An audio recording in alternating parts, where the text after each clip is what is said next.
Hello and welcome to another edition of Ron the Cat's Intellivision Lab.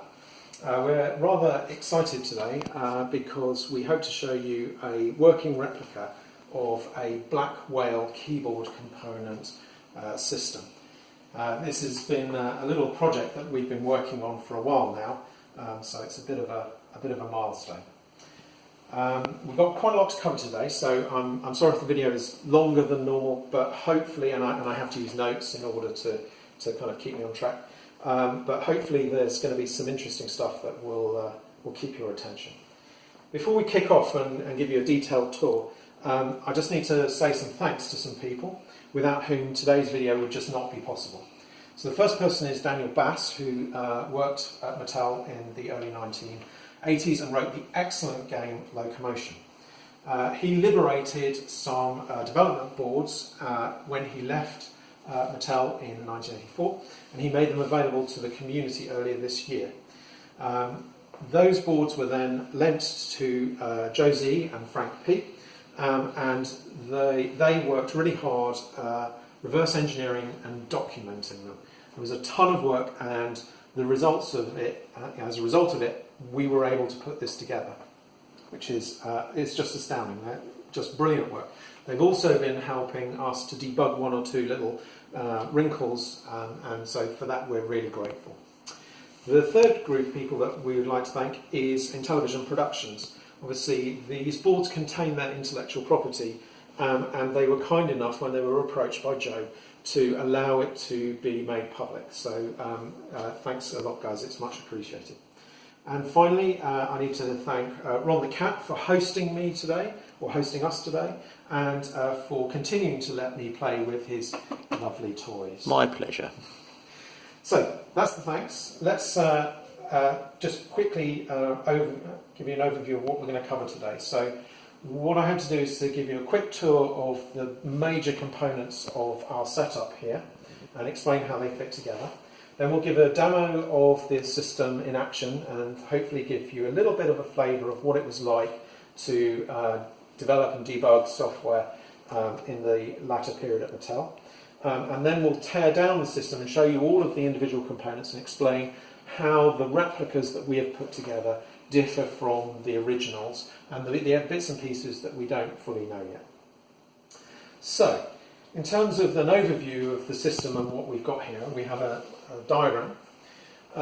So a development system really comprises three main components. There's a terminal, which the developer uses to key in their software and also key commands to the black whale. There is a PDP-11, which is the mini computer system which runs the editors and assemblers and so on that the developer would be accessing from his terminal. And then there is the test harness, which in this case is a black whale, but Mattel used other test harnesses as well, but this is what we're looking at today. So in our setup that we have today, the terminal's place is going to be taken by a laptop, just a standard, actually runs Linux laptop. The only thing that we are running on this is a piece of terminal emulator software. So this window is actually a window onto the world of our PDP-11. Now, you'll notice that we don't have a large washing machine size machine here. Our PDP-11 is being replaced with a Raspberry Pi. So that's inside this little Lego case. The Raspberry Pi is running an emulator. It's part of the SimH group of mini computer emulators, and it is running a PDP-11 emulator that's set up to replicate a PDP-1123 with 256K of RAM and two replaceable hard drives. Finally, the final part of our setup, the black whale, is taken by a black whale. So that's nice and easy. Right, okay, so, yeah, I need to turn over, there we go. So let's see what we've got here and how it works. So in the terminal window at the moment, you will see that we have a Mattel login splash screen. This is just something I put together for fun. What we are looking at is the boot up screen of an install of the operating system RT11. It's actually a pretty much vanilla install of RT11 version 5.3, which dates from 1985. So it's a little bit too new for the kind of stuff that would have actually been used at Mattel. We also know that at Mattel, when they used RT11, they converted it into a multi-user system. So this is just a single-user system by layering the extension TSX Plus on top of it. We haven't done that here because we just don't need to, and it just adds more complexity. So this is nice and simple to get going.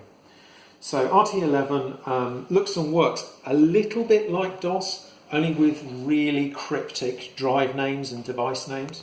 So as I mentioned, this machine has got 2 drives. They are 5 megabyte removable hard drives. So the equivalent of the C drive in DOS is called DL0, and it contains the operating system. So just like in DOS, I can do a directory on it, like that, and you will see that it merrily scrolls by. So we can see the file dates here are 1985, as you would expect, and the file names are all 6 characters, well, up to 6 characters, and then 3 characters extension. So it is not dissimilar to DOS. In our other hard drive, DL1, this is our data disk, we have got only 3 files. So this is just some little bits of test data that I have put together for this demo.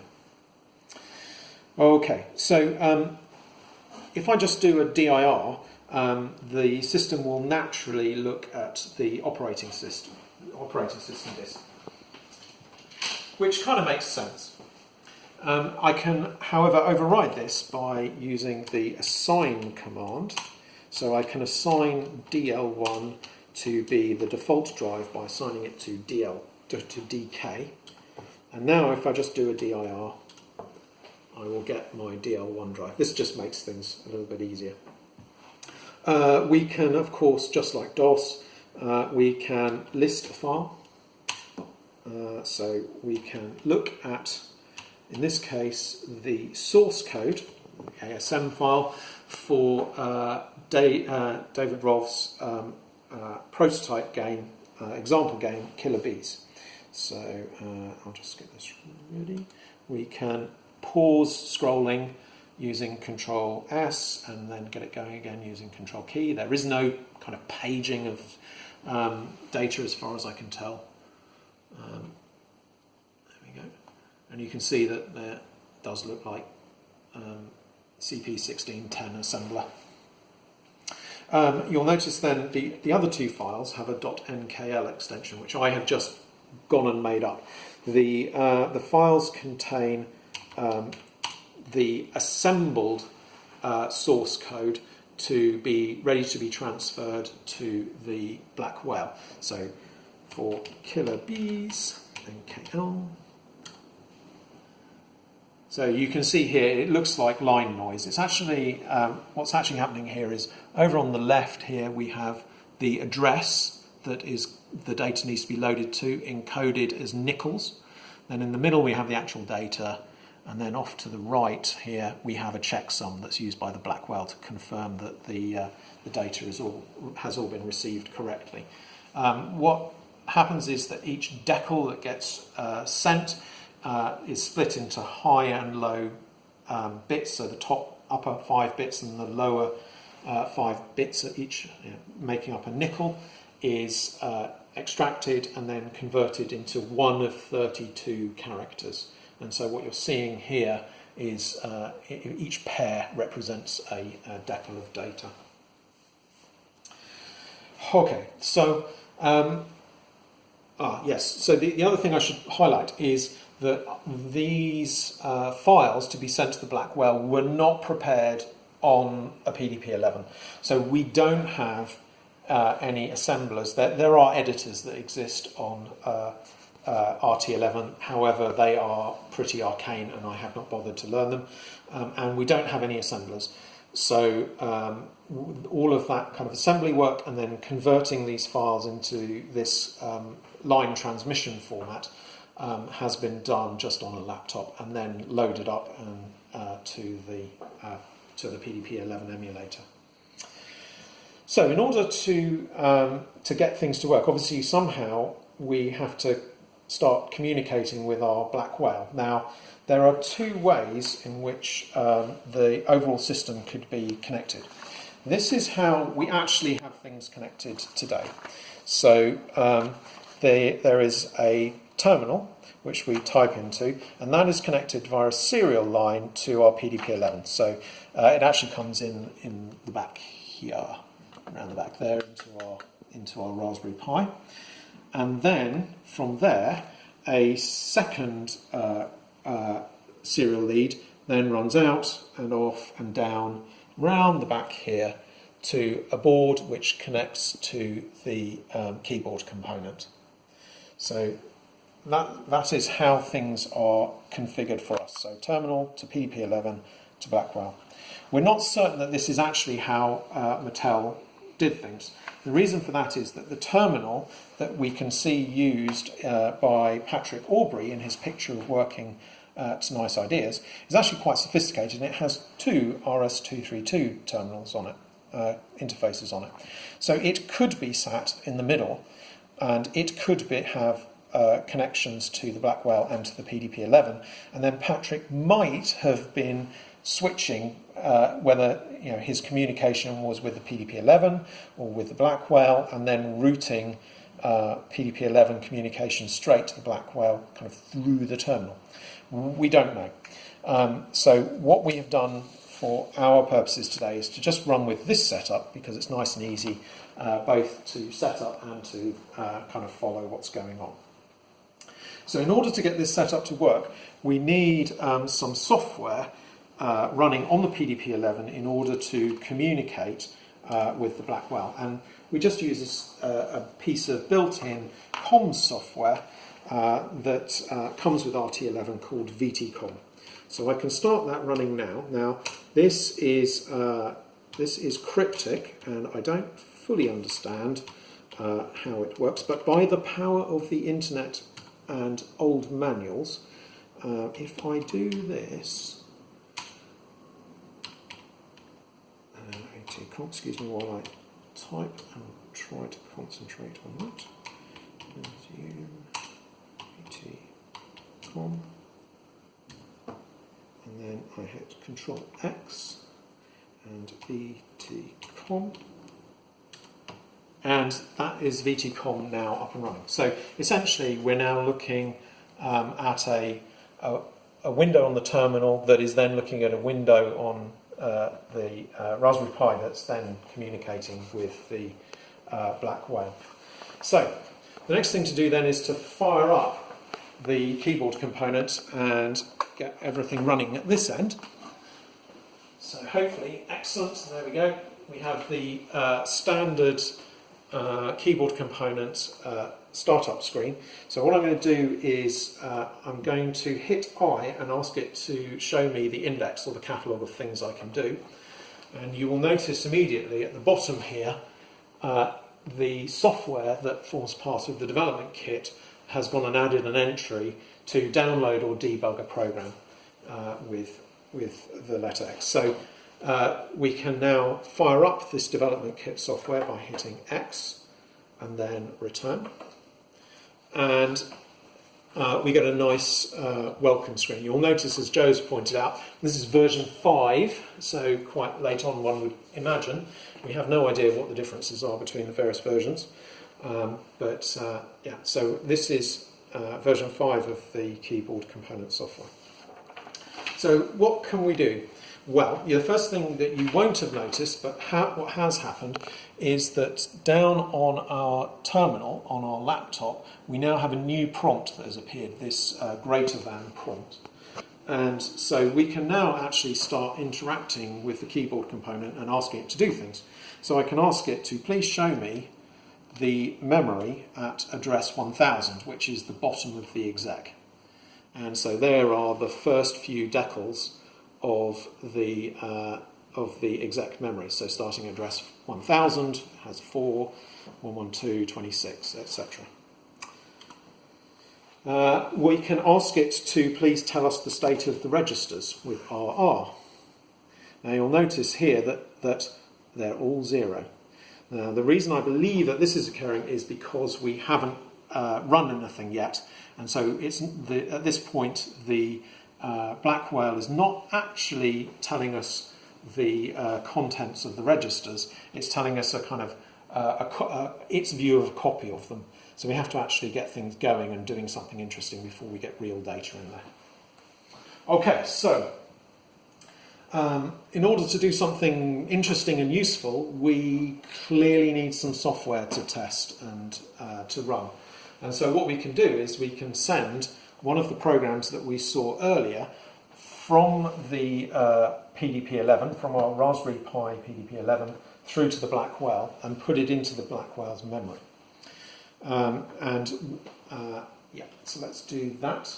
That again is a little bit cryptic. Now at this point I'm going to cheat.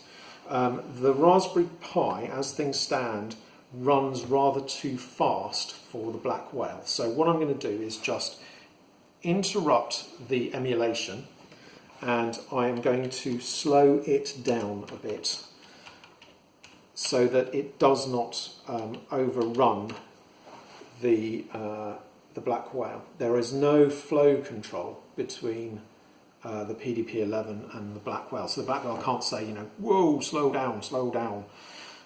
So we have to just slow everything down for it. So I'm going to restart the emulation again with C for continue. So we're now back in VTCom. And now what we'll do is we will send the program. So the way that we do that is Control P to go into command mode in VTCom. We will tell it that we want to send it in fast mode. The reason for this is because if we send it in slow mode, we will be here until doomsday. We will then go control mode again and send. Oops. And it now asks us to please tell it the file that we want to send. Well, we want to send it Tron Deadly Discs, please, because it's an interesting game. So, away we go. And now at this point, on the keyboard component screen, you will see that the keyboard component is receiving data, and it's saying each record is okay as it writes the data to memory. And this will now chunk through. We're not sure exactly how fast this would be, because obviously I'm artificially slowing things down in order that they work.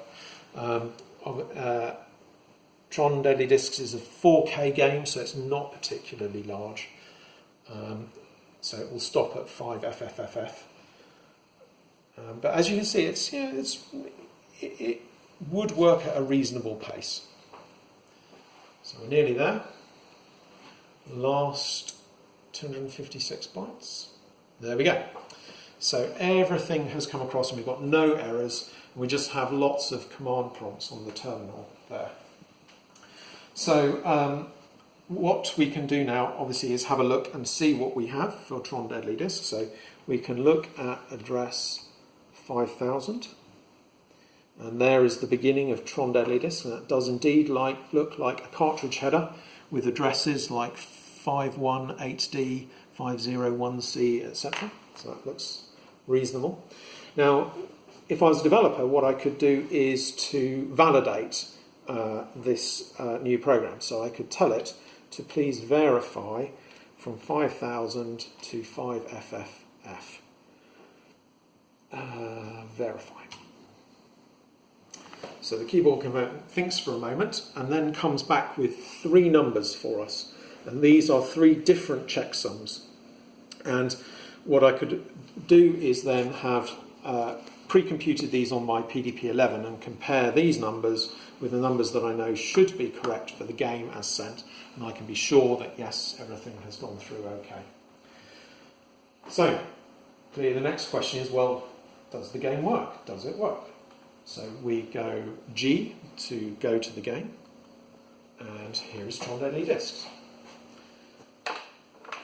And I can run around as you would expect and play the game. We've got the sound turned down as we don't really need it, so that's good.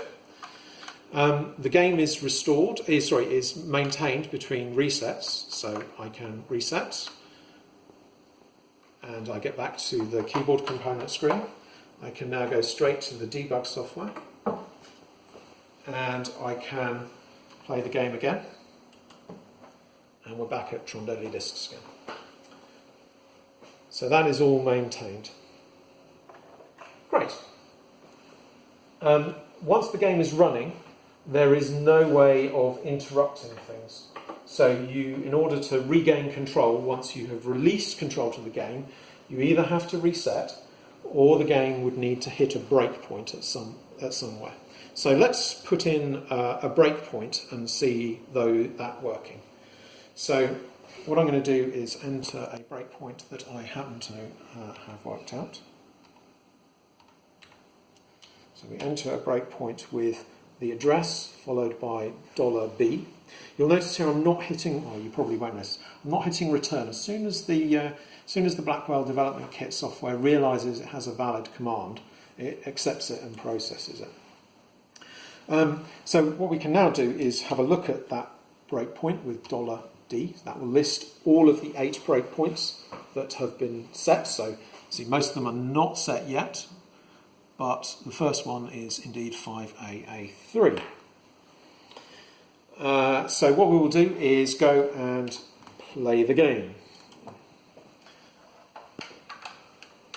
So here we go. How bad am I at Tron Deadly Discs? Okay. Pretty bad. No, not bad actually. Well, no, I just got hit. So what we'll do is we'll just wait a moment. And hopefully, there we go. The game has now frozen. And if we look here on our terminal, we can see that the state of the registers has now been returned to us, and it now has real data in it. And in R7 over here, you will see that the address is the address of our breakpoint, 5AA3. So that has worked. We have managed to set a breakpoint and play the game and cause the breakpoint to be hit. So obviously we can see the register state. If we wanted to, we could change the register state. So what we could do is do something like 4, 5, which should set register 4 to the value 5, which it has done. Now, I'm going to put that back because I don't know what it would do if I was to set that to that strange value. So 4, 1, 2, F, R. And there we go. So the register's now put back to where it was. We can also have a look at memory. So what we can do is enter an address, 5AA3, hit M, and there are the first 8 decals I think from 5AA3, and I can hit M again and it will show me the next 8 decals, and M again and it will show me the next 8 decals. So I can step through memory. There's no way of seeing the instructions that those relate to or decoding them in any way, so we would have to be following along, as it were, with a paper printout in order to work out what's going on. So the next thing that we could do is we can single step for a bit. So that's done with T. So we just hit T and now I have made an error here, which is that I have not gone and sped the emulator back up, so we're losing some characters. So let me just cheat again. So I'm going to stop the emulation. I'm going to set the throttle back to 200 kps, and then I'm going to continue it again. And now, if we single step, I hope we will start to see. We're not seeing R7. That's a bit interesting. There we go. Right. Okay. So R7 now is has gone and ticked on, which is good. So we can tick on again. There we go. So we can single step and see the impact of each instruction, much like you would inside JZI and TV, on the registers, which is good. So what exactly is this particular breakpoint doing? Well, what you will notice if I hit P to proceed from the current breakpoint is that it is set for the point at which a warrior respawns. So if you start looking at the screen, Ron, there he comes. So there's our new warrior. He's just respawned. So I'm gonna kill him and kill a warrior again. Right. So everything's frozen again because a warrior is about to respawn again. Now, the reason I chose to look at Tron Deadly Discs is because, as everyone knows, Tron Deadly Discs is a hideously broken game. Tron is a turncoat and now has defected and fights for the MCP. Ironically enough, on the box, of course, Mattel got it right. Tron is blue, and he should always be blue. But in the game, Tron is red. I feel this is something that we need to fix. So, let's go and edit some memory. So what I'm going to do is I'm going to change the address 5C.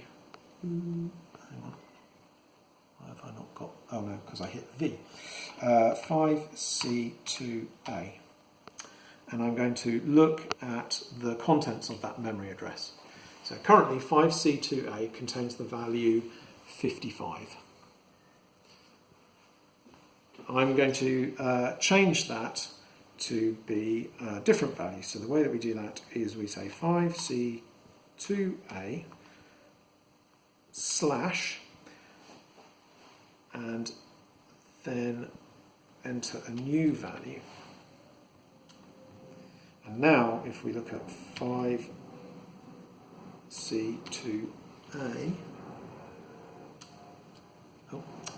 5C2A memory. Interesting. Why not 5C2A slash 55? There we go. So it's telling me it's 55, and I want to set it to 52, please. And now if I do 5C2A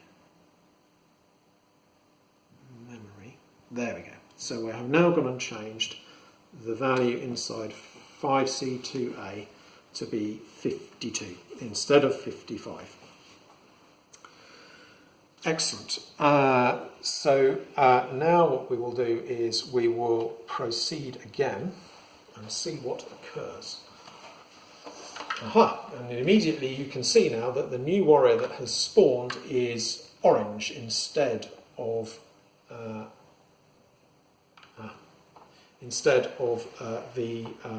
I think it's violet colour that it normally is. So we're going to have a new warrior spawn, so the game has paused, so I will tell it to keep going. The P, and there we go. We have another orange warrior. So we're getting there. Okay, and we're about to have another warrior spawn. So what I'll do now is change some more memory addresses. So I'm going to change 5DB4, which was 81, to be 82. I'm going to change 5109, which was 86, to be 81.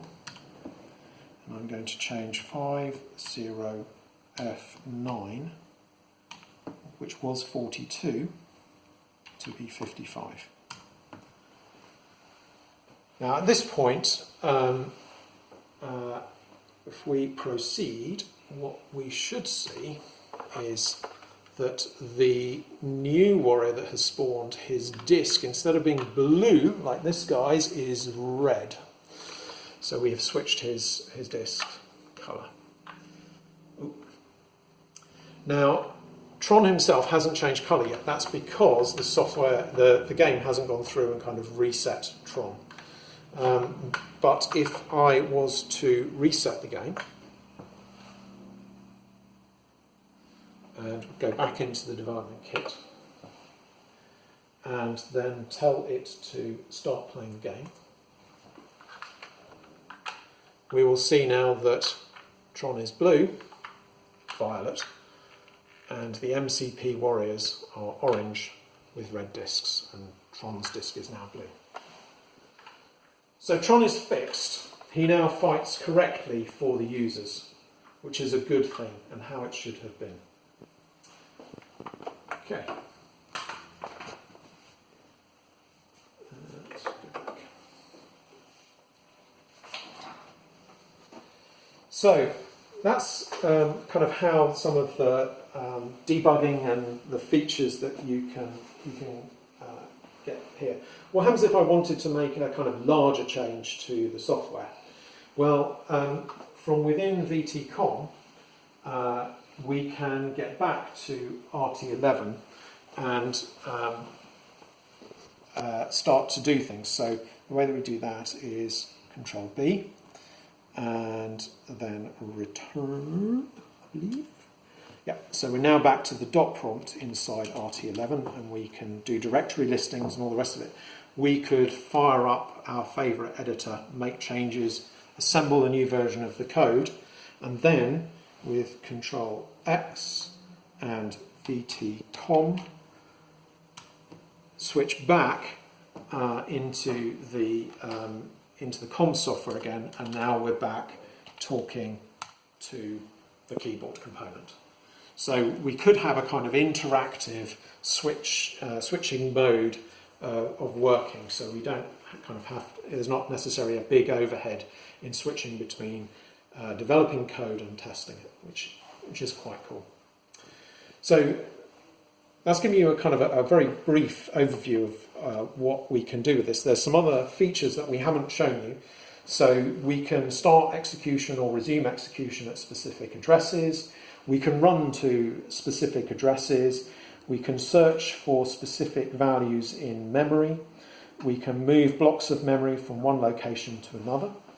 We can send data from the black whale back to the PDP-11, and that was done with the Mr. Sound development tools. So you would develop sounds using the master component and keyboard component, and then send the resulting data for the sounds back to the PDP-11, where you would integrate them into your code.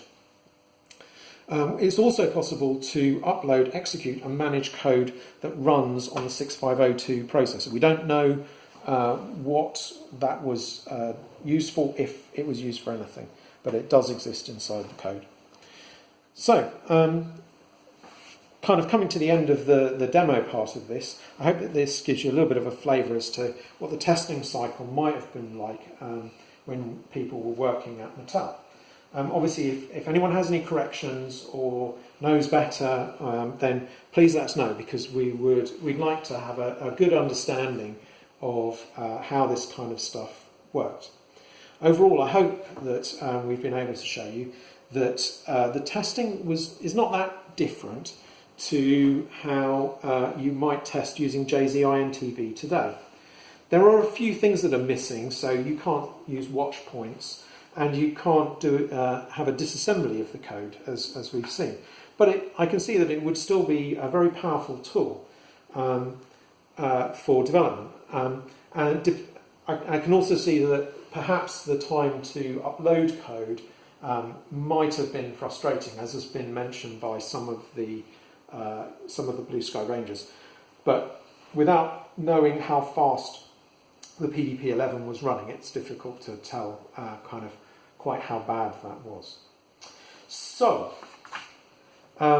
let's shut everything off now and tear everything apart and show you the things that make up or that turn a blue whale keyboard component into a black whale development environment.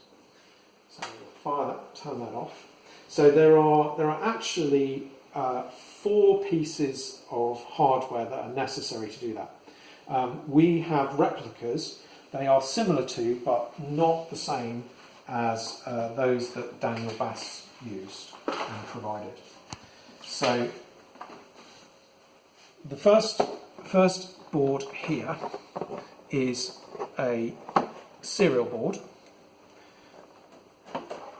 So if we pull that around here, so I've got a picture here of Daniel Bass's original and the new board. And the purpose of this board is fundamentally to connect the RS-232 serial port that runs at 9600 baud to the keyboard component. So it contains a single Rockwell UART chip, an R6551.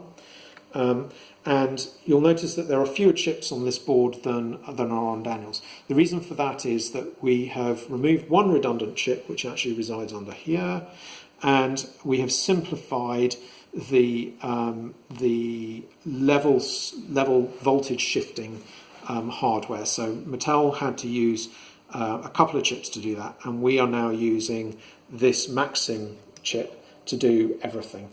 So this is a more modern chip, wouldn't have been available to Mattel at the time, and it just allows us to simplify the design.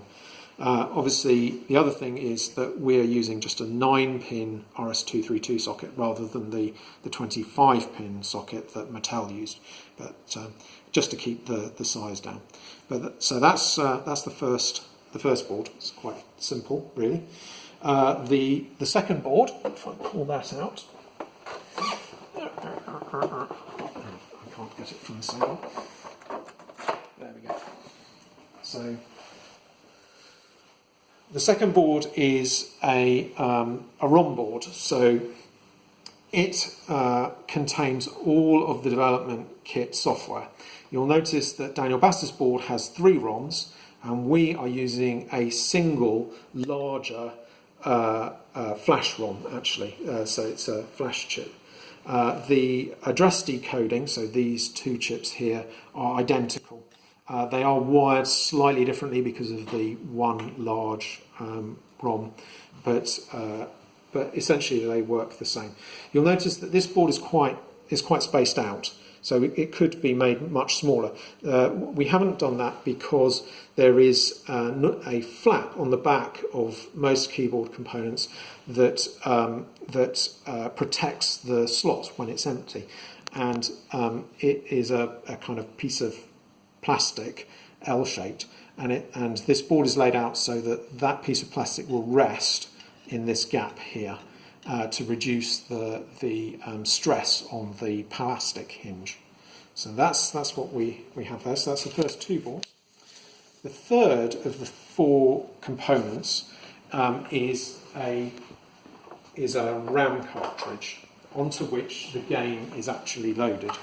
So in the original Mattel days, they will have used a T cartridge to do this, loaded with RAM chips instead of ROM chips, as we can see in this picture. Now for this, I'm making use of my R-card board. Opening this up, it is actually one of my IMDI boards that is a MIDI interface. We're not using the MIDI functionality, we're only using it as a RAM cartridge in this instance. And so that is the equivalent of our T cartridge in this setup. So all that it does is it's running firmware that will mimic a RAM cartridge that exists from hex 5000 to hex 6FFF in memory, so 8K of RAM. and the keyboard component will then load, the development kit software will then load the data into that. Oh, I should have mentioned, the software on the ROM board actually comprises two different things. So there is a 6502 program that handles communication between the PDP-11 and the black whale, and then the keyboard component, and then between the keyboard component and the master component.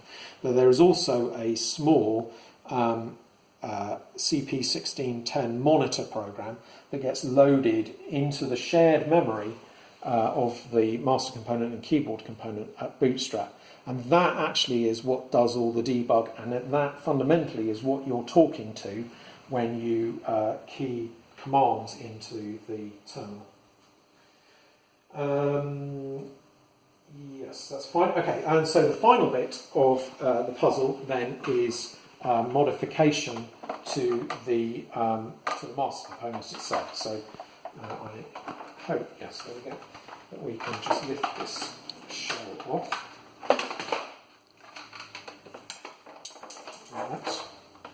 Right. So inside here you can see the two modifications. So this modification is the AV out, which is the standard Turkish mod, and then this mod here is what is required in order to make the breakpoints and single stepping functionality work. So originally we had believed that we just needed to link two pins together on the CP1610 microprocessor to get that functionality to work, but in testing things we discovered that wasn't the case. We actually needed to extend the pulse slightly, so from 1 microsecond to a couple of microseconds, and that is what this chip here is doing for us. So those are the 4 components that we have that then will convert your standard blue whale into a black whale. Voila. Other things that might be of interest, you'll notice here that the master component is lifted up out of the keyboard component. The reason for that is if you own a keyboard component, you know that it's a pain to get things in and out. And the problem with doing this kind of thing, it's just resting on some wood, is that the connector between the keyboard component and the master component is quite short, so we have an extender cable here which we've made up, which will allow you to develop slightly more easily, which is kind of nice. Anything else? And I think that's about it. So, just to wrap up, obviously this has been a fascinating project to put together and see come to life. It's actually part of a bigger project, as you probably have guessed, to try to build a full replica of a development environment.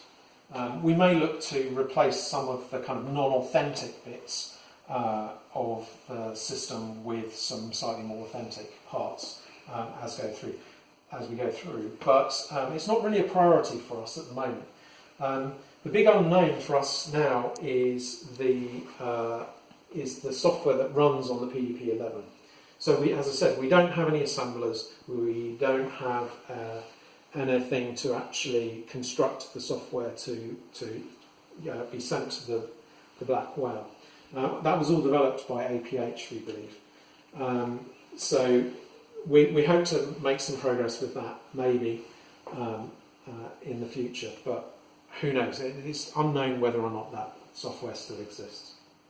In the meantime, we're going to go and have some lunch now, and then we're going to come back and start trying to get Ron's tape drive working again. And that, no doubt, will keep us busy, I would imagine, for the next bit. So, I hope that this has been interesting to you. I certainly have enjoyed putting this whole thing together. And if you have any comments or criticisms or whatever, as always, please just drop a note on Atari Age. Thank you very much. Cheers.